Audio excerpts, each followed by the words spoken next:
যে বিক্রিয়ায় একটি যৌগ ভেঙে একের অধিক নতুন পদার্থে পরিণত হয় তাকে বিযোজন বিক্রিয়া বলে। কি বলে? বিযোজন বিক্রিয়া বলে। যে বিক্রিয়ায় একটি যৌগ ভেঙে একের অধিক নতুন পদার্থ পরিণত হয় তাকে কি বলে? বিযোজন বিক্রিয়া বলে। কি বলে? বিযোজন বিক্রিয়া বলে। একটা সংজ্ঞা, তার সাথে একটা প্রশ্ন হয়ে যাচ্ছে। প্রশমন বিক্রিয়া দেখো বিপরীতধর্মী পদার্থ বিক্রিয়া করে একে অপরকে নিষ্ক্রিয় করে নিরপেক্ষ পদার্থ উৎপন্ন করে। দহন বিক্রিয়ায় সাধারণত রাসায়নিক শক্তি তাপ ও আলোক শক্তিতে রূপান্তরিত করে। তাহলে দহন বিক্রিয়ায় সাধারণত রাসায়নিক শক্তি কোন শক্তিতে রূপান্তর করে? তাপ ও আলোক শক্তিতে রূপান্তর করে। তাপ ও আলোক শক্তিতে রূপান্তর করে। তারপরে রাসায়নিক বিক্রিয়ায় শক্তি রূপান্তর ঘটে। রাসায়নিক বিক্রিয়ায় রাসায়নিক বিক্রিয়ায় শক্তির রূপান্তর ঘটে। তারপরে শুষ্ক কোষ ব্যবহার করলে রাসায়নিক শক্তি রূপান্তরিত হয়ে আলোক শক্তি বা অন্য কোনো শক্তিতে রূপান্তরিত হয়। শুষ্ক কোষ ব্যবহার করলে রাসায়নিক শক্তি রূপান্তরিত হয়ে আলোক শক্তি বা অন্য কোনো শক্তিতে রূপান্তরিত হয়। হ্যাঁ, অবশ্যই হয়। যে সমস্ত পদার্থ দ্রবীভূত বা গলিত অবস্থায় বিদ্যুৎ পরিবহন করে তাদেরকে তড়িতে বিশ্লেষ্য পদার্থ বলে। যে সমস্ত বলা হয়েছে যে সমস্ত পদার্থ দ্রবীভূত বা গলিত অবস্থায় বিদ্যুৎ পরিবহন করে তাদেরকে কি বলে? তড়িৎ বিশ্লেষ্য পদার্থ বলে।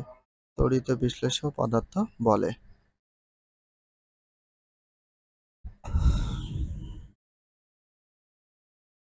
তাহলে তড়িৎ কি বলে? বিশ্লেষ্য পদার্থ বলে।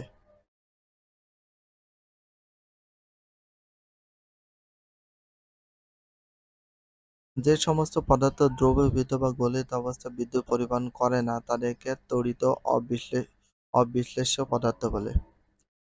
যে সমস্ত পদার্থ দ্রবীভূত বা গলিত অবস্থায় বিদ্যুৎ পরিবহন করে না তাদেরকে কি বলে? তড়িৎ অবিশ্লেষ্য পদার্থ বলে। তড়িৎ অবিশ্লেষ্য পদার্থ বলে। শূন্য স্থান পূরণ করো। কি করতে বলেছে? শূন্য স্থান পূরণ করো। শূন্য স্থান পূরণ করো। তাহলে শূন্য স্থান পূরণ করতে বলেছে। এবার দেখি শূন্য স্থানটা কেমন। তো দেখো 1 নম্বর আছে রাসায়নিক বিক্রিয়ায় ড্যাশ সৃষ্টি হয়। রাসায়নিক বিক্রিয়ায় কি সৃষ্টি হয়? শক্তি সৃষ্টি হয়। কি সৃষ্টি হয়? শক্তি সৃষ্টি হয়। 2 নাম্বার ক্যালসিয়াম অক্সাইড। তাহলে রাসায়নিক বিক্রিয়ায় কি সৃষ্টি হয়? শক্তি সৃষ্টি হয়।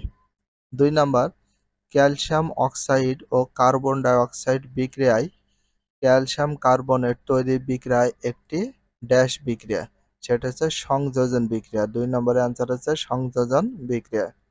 3 নাম্বার দহন বিক্রিয়ায় ড্যাশ শক্তি উৎপন্ন হয়। দহন বিক্রিয়ায় তাপ ও আলোক শক্তি উৎপন্ন হয়। দহন বিক্রিয়ায় তাপ ও আলোক শক্তি উৎপন্ন হয়। 3 নম্বর হচ্ছে তাপ ও আলোক শক্তি উৎপন্ন হয়। 4 শুষ্ক কোষের দস্তা চোঙ ড্যাশ হিসেবে কাজ করে। ঋণাত্মক দেখো তড়িৎ দ্বার ও অ্যানোড হিসাবে কাজ করে। তাহলে 4 নম্বর ঋণাত্মক তড়িৎ দ্বার বা অ্যানোড হিসাবে কাজ করে। 5 নাম্বার হাইড্রোক্লোরিক অ্যাসিড তড়িৎ পদার্থ।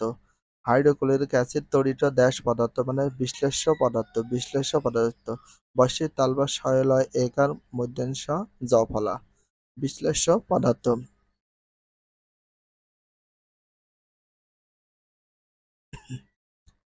এখানে আছে দেখো সংক্ষিপ্ত প্রশ্ন উত্তর। তো এখানে 5টি সংক্ষিপ্ত প্রশ্ন উত্তর আছে, সেগুলো একটু ভালো করে দেখো। 5টি সংক্ষিপ্ত প্রশ্ন উত্তর। 1 নাম্বার দহন বিক্রিয়া বলতে কি বোঝায়? উদাহরণ দাও। দহন বিক্রিয়া বলতে কি বোঝায়? উদাহরণ দিতে বলা হয়েছে। তো 8ম শ্রেণী বিজ্ঞান 2025 সালে নতুন বইয়ে অধ্যায় 4 সংক্ষিপ্ত প্রশ্ন উত্তর 1 নাম্বার উত্তরটা দেখো। দহন একটি রাসায়নিক প্রক্রিয়া যেখানে কোনো পদার্থ বাতাসের অক্সিজেনের সাথে বিক্রিয়া করে তাপ ও আলো উৎপন্ন করে। একে জ্বালানো বা পোড়ানো বলা হয়।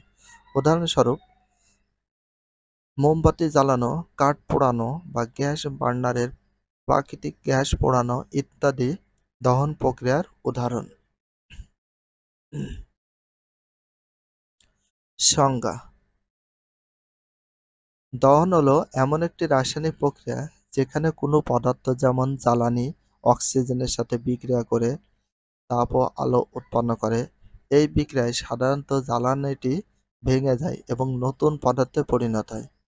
এই প্রক্রিয়াটি একটি তাপ দেখো তাপোৎপাদী বিক্রিয়া, যার অর্থ হলো এটি তাপ উৎপন্ন করে। শিক্ষক বাতায়ন অনুযায়ী উদাহরণ দেওয়া হয়েছে কিছু। উদাহরণগুলো তোমরা ভালো করে দেখতে পারো। ১ নাম্বার, মোমবাতি জ্বালানো। মোমবাতি দহনে মোম বাতাসে অক্সিজেনের সাথে বিক্রিয়া করে কার্বন ডাই অক্সাইড, জলীয় বাষ্প তাপ উৎপন্ন করে। ২ নাম্বার, কাঠ পোড়ানো।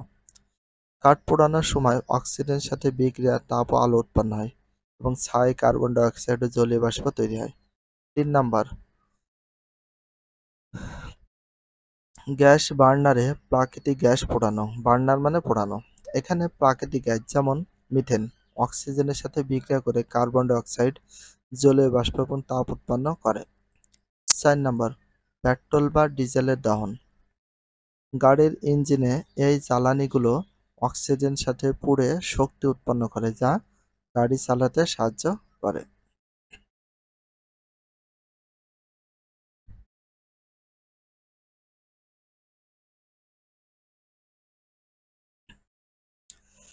এখানে ২ নাম্বার দেখো, প্রশমন বিক্রিয়া কি তা ব্যাখ্যা করো। প্রশমন বিক্রিয়া।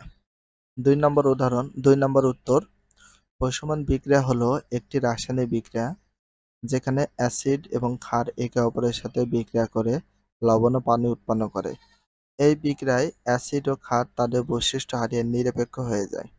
সহজভাবে বলা যায়, অ্যাসিড ও ক্ষারের মধ্যকার বিক্রিয়া যা লবণ ও পানি তৈরি করে তাকে প্রশমন বিক্রিয়া বলা হয়। আরও বিস্তারিতভাবে প্রশমন বিক্রিয়া হলো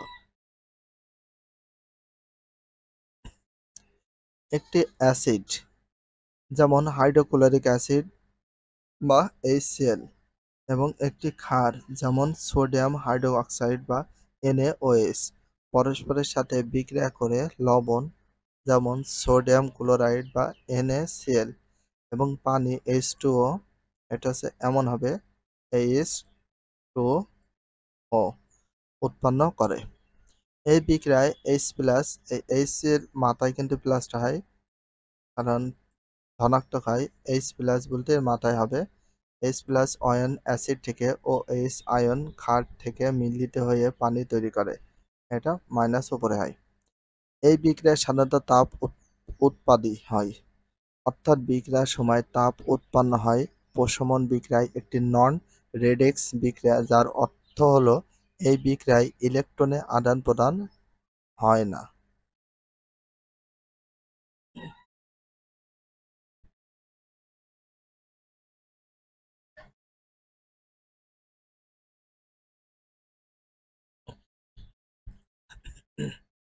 ৩.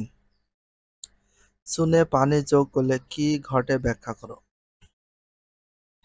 ৩ নাম্বার উত্তর, চুনে পানি যোগ করলে রাসায়নিক বিক্রিয়া ঘটে এবং প্রচুর তাপ উৎপন্ন হয়। এই বিক্রিয়ায় পোড়া চুন ক্যালসিয়াম অক্সাইড পানির সাথে মিশে ক্যালসিয়াম হাইড্রোক্সাইড CaOH2 এর 2টা নিচে হবে তৈরি করে, যা কলি চুন নামেও পরিচিত। এই বিক্রিয়াটি এক্সোথার্মিক বা তাপোৎপাদী, অর্থাৎ বিক্রিয়ার সময় তাপ নির্গত হয়। এই বিক্রিয়ার বিস্তারিত ব্যাখ্যা।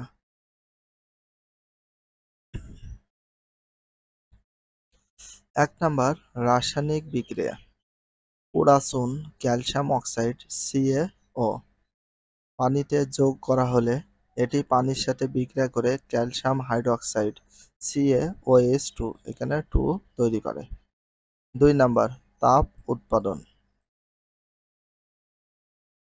এই বিক্রিয়াটি তাপ উৎপাদী, যার মানে হলো যে বিক্রিয়াটি ঘটার সময় প্রচুর পরিমাণে তাপ উৎপন্ন হয়। 3 নাম্বার, চুনের দুধ, চুনের পানি। চুনের দুধ, চুনের পানি। প্রথমে যখন চুন পানিতে মেশানো হয়, তখন এটি চুনের দুধ চুনের দুধ নামে একটি সাসপেনশন তৈরি করে। কিছুক্ষণ পর দ্রবণটি স্বচ্ছ হয়ে যায় এবং চুনের পানি নামে পরিচিত। 4.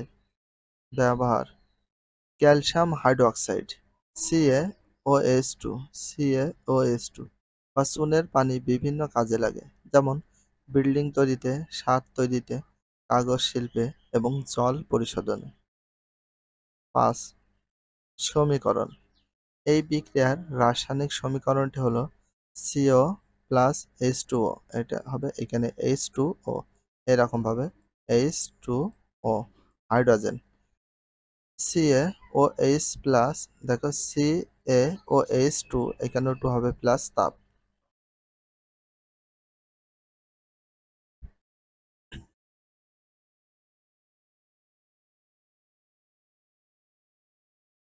চার নাম্বার দেখো, শুষ্ক কোষের গঠনের সংক্ষিপ্ত আকারে বর্ণনা করো। শুষ্ক কোষ গঠন।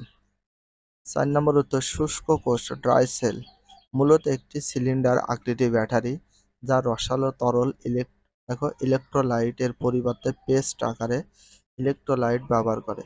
এর মূল গঠন হলো একটি দস্তা চোঙ জিঙ্ক ক্যান যা অ্যানোড ঋণাত্মক প্রান্ত হিসেবে কাজ করে, একটি কার্বন দণ্ড যা ক্যাথোড ধনাত্মক প্রান্ত হিসেবে কেন্দ্রে স্থাপন করা হয়, এবং কার্বন দণ্ডের চারপাশে পেস্ট আকারে অ্যামোনিয়াম ক্লোরাইড ম্যাঙ্গানিজ ডাই অক্সাইডের মিশ্রণ থাকে।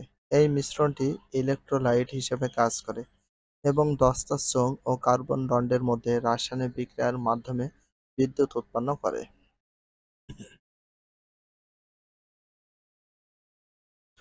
শুষ্ক কোষের গঠন সংক্ষেপে নিচে বর্ণনা করা হলো। দস্তার চোঙ জিঙ্ক ক্যান, এটি শুষ্ক কোষের বাইরের অংশ এবং অ্যানোড হিসেবে কাজ করে, এটি দস্তা দিয়ে তৈরি। কার্বন দণ্ড, এটি কোষের কেন্দ্রে অবস্থিত এবং ক্যাথোড হিসাবে কাজ করে, এটি গ্রাফাইট বা কার্বন দিয়ে তৈরি। ইলেকট্রোলাইট, কার্বন দণ্ডের চারপাশে পেস্ট আকারে অ্যামোনিয়াম ক্লোরাইড NH4Cl এবং ম্যাঙ্গানিজ ডাই অক্সাইড MnO2 নিচে এর মিশ্রণ থাকে। এই পেস্টটি ইলেকট্রোলাইট হিসেবে কাজ করে, যা রাসায়নিক বিক্রিয়া ঘটায় এবং বিদ্যুৎ উৎপন্ন করে। তো এটাকে আমরা বলি বেজ, বেজ হিসাবে চিহ্নিত করি। সংরক্ষণ: শুষ্ক কোষের বাইরের অংশ সাধারণত একটি কাগজ বা প্লাস্টিক দিয়ে মোড়ানো থাকে, যা কোষটি বাইরের আঘাত থেকে রক্ষা করে এবং এটিকে একটি সিল করা অবস্থায় রাখে।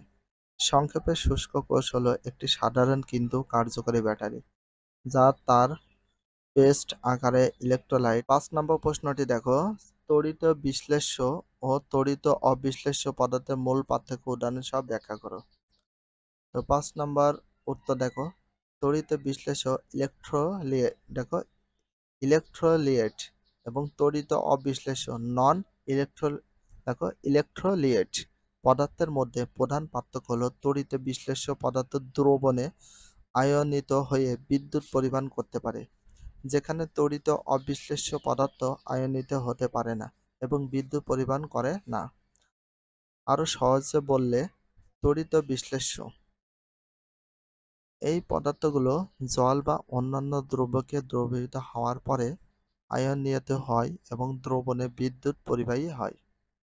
তড়িৎ অবিশ্লেষ্য এই পদার্থগুলি জল বা অন্যান্য দ্রব্যকে দ্রবীভূত হওয়ার পরে আয়নিত হয় না এবং দ্রবণে বিদ্যুৎ পরিবহন করে না। উদাহরণস্বরূপ, তড়িৎ বিশ্লেষ্য সাধারণ লবণ সোডিয়াম ক্লোরাইড বা NaCl, অ্যাসিড যেমন হাইড্রোক্লোরিক অ্যাসিড বা HCl হাইড্রোক্লোরিক অ্যাসিড, এবং ক্ষার যেমন সোডিয়াম হাইড্রোক্সাইড NaOH হলো তড়িৎ বিশ্লেষ্য পদার্থের উদাহরণ। তড়িৎ অবিশ্লেষ্য চিনি, petrol, kerosene, glucose, ethyl alcohol ইত্যাদি তড়িৎ অবিশ্লেষ্য পদার্থের উদাহরণ।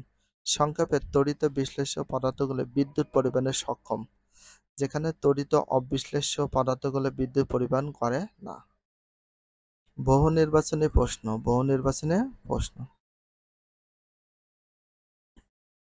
1 নাম্বার কোনটি স্ল্যাক লাইন?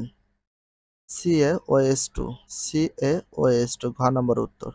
2 নাম্বার একজন ডুবুরির নিচের কোন যৌগটির বিযোজন বিক্রিয়ার মাধ্যমে অক্সিজেন পায়? এতে পটাশিয়াম ক্লোরাইড অক্সাইড। ভিডিওটি এখানে শেষ করছি। যদি ভিডিওটি ভালো লাগে চ্যানেলে সাবস্ক্রাইব করতে হলে ফলো করে দিও, তার সাথে একটা লাইক এবং একটা কমেন্ট করে দাও। নেক্সট ভিডিও পাওয়ার জন্য অবশ্যই বেল আইকনটা অল করে রাখো, যাতে নিউ ভিডিও আপলোডের সাথে সাথে সর্বপ্রথম তোমাদের কাছে নোটিফিকেশনটা পৌঁছে যায়। If you love this video please subscribe my channel, like, comment, share, hit the bell icon for getting next video. So everyone take care, love you, আল্লাহ হাফেজ, বাই বাই।